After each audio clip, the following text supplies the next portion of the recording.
वक्फ amendment bill अब कानून का रूप ले चुका है क्योंकि राष्ट्रपति ने इसको मंजूरी दे दी है और अब हम पहुंचे हैं दिल्ली वक्फ बोर्ड के दफ्तर के बाहर।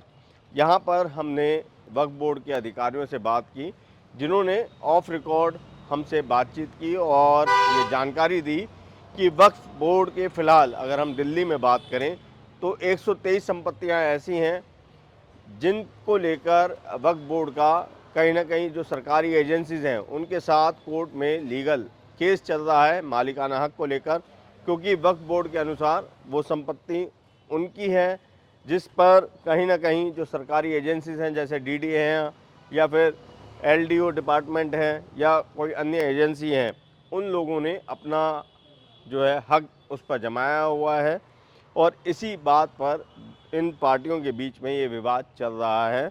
तो यहाँ पर कुछ ऐसी भी प्रॉपर्टीज़ हैं जो लुटियंस जोन में हैं। दिल्ली वक्फ बोर्ड की जो 123 संपत्तियाँ हैं जिन पर उनका विवाद जो है डीडीए या फिर लैंड एंड डेवलपमेंट ऑर्गेनाइजेशन के साथ चल रहा है, उनमें से एक संपत्ति ये काका नगर में स्थित बीबी फातिमा की दरगाह भी है। और जब हम कल दरियागंज गए थे और हमने जब वक्फ बोर्ड के जो अधिकारी हैं उनसे बात की थी तो उन्होंने कहा था कि बीबी फातिमा की दरगाह को लेकर भी सरकारी एजेंसियों के साथ वक्फ बोर्ड का जो है मसला चल रहा है और यहाँ की जो वक्फ बोर्ड की ज़मीन है उस पर सरकारी एजेंसियों का एंक्रोचमेंट है। और अभी हम यहाँ पहुँचे हैं, आप देख सकते हैं ये जो वक्फ बोर्ड की अधीन ही आती है ये दरगाह भी। और यहाँ पर अगर हम इस दरगाह के इतिहास की बात करें तो इसके बारे में बहुत ज़्यादा जानकारी नहीं है, लेकिन बीबी फातिमा जो हैं वो बाबा फ़रीद की दत्तक बहन बताई जाती हैं। और बाबा फ़रीद का ज़िक्र जब आता है तो उनकी जो वाणी है उसको गुरु ग्रंथ साहिब में भी जगह मिली हुई है। बाबा फ़रीद के कई सारे जो उनकी कही हुई बातें हैं उनको गुरु ग्रंथ साहिब में भी उतारा गया है। तो आप ये समझ सकते हैं कि कितनी प्राचीन ये दरगाह है और बीबी फातिमा की ये दरगाह है। हमने यहाँ पर जो मुतव्वली हैं शुएब इलियासी बोर्ड पर नाम लिखा है और उसी पर एक मोबाइल नंबर भी था। हमने उनसे बात करनी चाहिए और दरगाह के लेकर ये जानना चाहा कि कितना पुराना इतिहास है इसका और क्या विवाद है सरकारी एजेंसी के साथ। तो उनका ये कहना था कि फ़िलहाल इस विषय पर बात करना उचित नहीं है, ये समय जो है मुनासिब नहीं है इस पर चर्चा करने के लिए। तो आप यहाँ देख सकते हैं जो लिस्ट है हमारे पास उसमें से एक जो संपत्ति है वक्फ बोर्ड की वो ये भी है, काका नगर में स्थित है। काका नगर की अगर हम बात करेंगे तो आसपास अगर आप देखेंगे तो ये सारे सरकारी जो है आवास है। यहाँ पर जो सरकारी अधिकारी हैं उनके लिए क्वार्टर्स बनाए हुए हैं। तो वक्फ बोर्ड का कहना है कि ये उन्हीं की संपत्ति है और इसी बात को लेकर जो है उनका यहाँ पर लैंड एंड डेवलपमेंट ऑफिस जो होता है दिल्ली सरकार का उसके साथ इनका विवाद चल रहा है और वो अभी विचाराधीन है। आपको बता दें कि वक्फ बोर्ड के द्वारा जो जानकारी दी गई है उसके अनुसार 123 संपत्तियों पर डीडीए या फिर लैंड एंड डेवलपमेंट ऑफिस आदि एजेंसियों के साथ उनका एंक्रोचमेंट को लेकर विवाद चल रहा है और वो कई स्टेज पे है।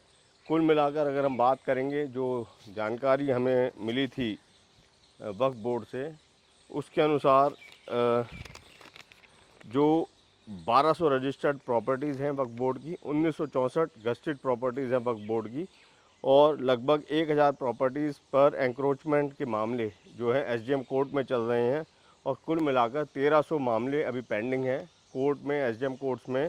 तो अब उन पर सुनवाई चल रही है। आगे मामले का जो भी निर्णय होता है वो किसके पक्ष में जाएगा वो भी कोई नहीं जानता है। इस बीच में वक्फ बोर्ड अमेंडमेंट बिल पास होने के बाद कानून बन चुका है और अब केंद्र सरकार द्वारा उसको अमल में भी लाया गया है। दिल्ली वक्फ बोर्ड ने जो 123 संपत्तियां अपनी बताई हैं जिन पर केंद्र सरकार की तमाम एजेंसियों के साथ उनका विवाद चल रहा है, उनमें से कई संपत्ति सदर बाज़ार में भी हैं।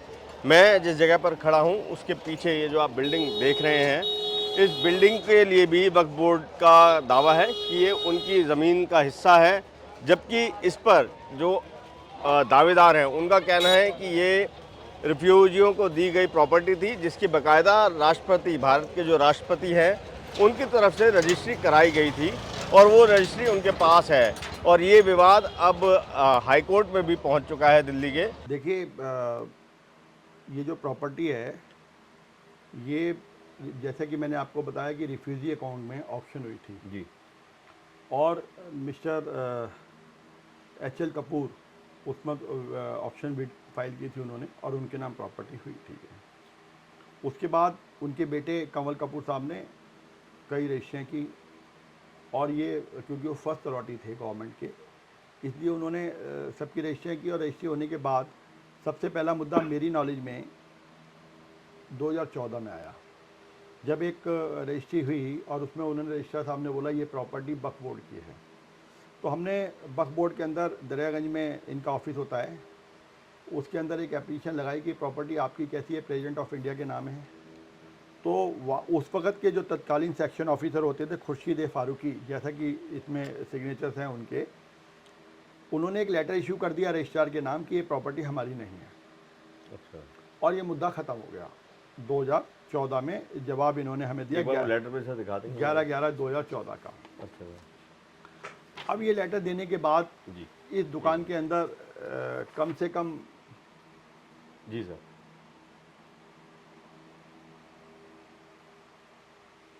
ऑन एन एवरेज 20 से 25 दुकानें होंगी ग्राउंड फ्लोर पे और 3 मंजिल बिल्डिंग बनी हुई है। ये जब ये रजिस्ट्रियाँ हुई तो रजिस्ट्री होती गई। अभी 4 साल पहले कोरोना पीरियड के अंदर जी 3-4 दुकानदारों ने अपनी रजिस्ट्री अप्लाइड की, तो वो रजिस्ट्री फिर रुक गई कि भाई ये प्रॉपर्टी वक्फ बोर्ड की है। अब जिन लोगों ने ऑलरेडी अपने नाम रजिस्ट्री करा चुके थे पहले, अब जैसे मेरी दुकान है और मैं चाहता हूँ कि मैं किसी कंपनी का फ्रेंचाइज खोल के एग्रीमेंट करूँ, तो मेरा एग्रीमेंट रजिस्टर्ड होगा, कोर्ट के अंदर रजिस्ट्रार साहब भी करेंगे। जब वो प्रॉपर्टी डालेंगे तो सारी टोटल प्रॉपर्टी वक्फ बोर्ड की आ जाती है। वो कहते हैं वक्फ बोर्ड की प्रॉपर्टी आपका एग्रीमेंट नहीं हो सकता। दिल्ली वक्फ बोर्ड की जो संपत्तियां हैं 123, जिनके मालिकाना हक को लेकर वक्फ बोर्ड और सरकार की एजेंसियों के बीच में जो विवाद चल रहा है, उनमें से जो वक्फ बोर्ड की एक संपत्ति है वो ये भी है। हम फिरोज शाह कोटला मैदान के पीछे स्थित दरगाह के बाहर मौजूद हैं और ये जो दरगाह है, ये दरगाह है हज़रत सैयद बदरुद्दीन चिश्ती जी की। और इस फरवरी में 18 फरवरी 2025 से लेकर 20 फरवरी 2025 के बीच तक इस दरगाह का जो है 748वां उर्स पूरा किया गया है। यानी हम ये कह सकते हैं कि 748 साल पुरानी लगभग ये दरगाह है। और यहाँ पर जो वक्फ बोर्ड है उनका ये कहना है कि ये संपत्ति वक्फ बोर्ड की है, जबकि हम ये आपको दिखाएंगे। यहाँ पर ये जो आप देख रहे हैं पार्क बना हुआ है और इस पार्क के बाहर डीडीए ने बोर्ड लगाया हुआ है और उनका ये दावा है डीडीए का कि ये संपत्ति उसकी है। तो कुल मिलाकर जो विवाद है वो डीडीए और वक्फ बोर्ड के बीच में है और डीडीए लगातार ये दावा करता है कि ये सारा जो पार्क है, ये सारी जो ज़मीन है वो उनके। यहाँ पर भी आप देखिए दिल्ली विकास प्राधिकरण उद्यान खंड 7, ये डीडीए की तरफ से बोर्ड लगा हुआ है। और मैं आपको आगे दिखाऊंगा, आप वो देखेंगे वो जो बाउंड्री आपको नज़र आ रही है वो फिरोज शाह कोटला जो किला है उसकी बाउंड्री है और किले के पीछे ही ये दरगाह है। तो यहाँ पर जो कुल मिलाकर विवाद है, वक्फ बोर्ड का ये कहना है कि ये संपत्ति उनकी है और कई साल पुरानी ये जो दरगाह है वो है। खुद यहाँ पर जो पुलिस की परमिशन का डॉक्यूमेंट है उसमें भी जो परमिशन ली गई है उसमें पुलिस को ये सूचना दी गई है कि 748 साल पुरानी ये दरगाह है लगभग और 748वां उर्स यहाँ मनाया गया है। अब हम आपको पार्क के बाहर ले चलेंगे जहाँ पर डीडी ने अपना बोर्ड लगाया हुआ है। तो यहाँ पर जो हम बात कर रहे हैं दिल्ली की जो वक्फ बोर्ड है उसका संपत्तियों को लेकर, जो 123 संपत्तियों को लेकर तमाम एजेंसियों के साथ जो विवाद चल रहा है वो मालिकाना हक को लेकर ही विवाद है।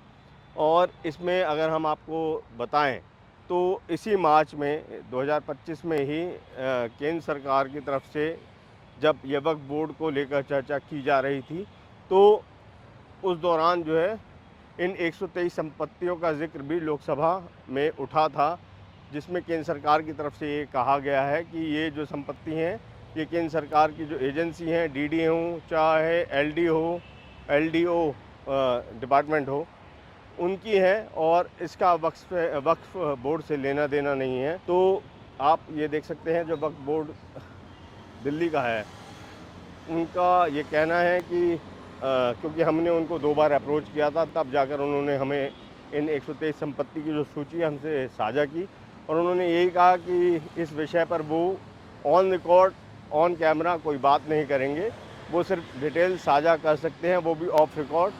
और उनका ये कहना है कि मामला अभी विचाराधीन है, आगे निर्णय क्या होगा वो सब जुडिस मैटर है, तो उसको लेकर वो भी कुछ नहीं कहना चाहेंगे।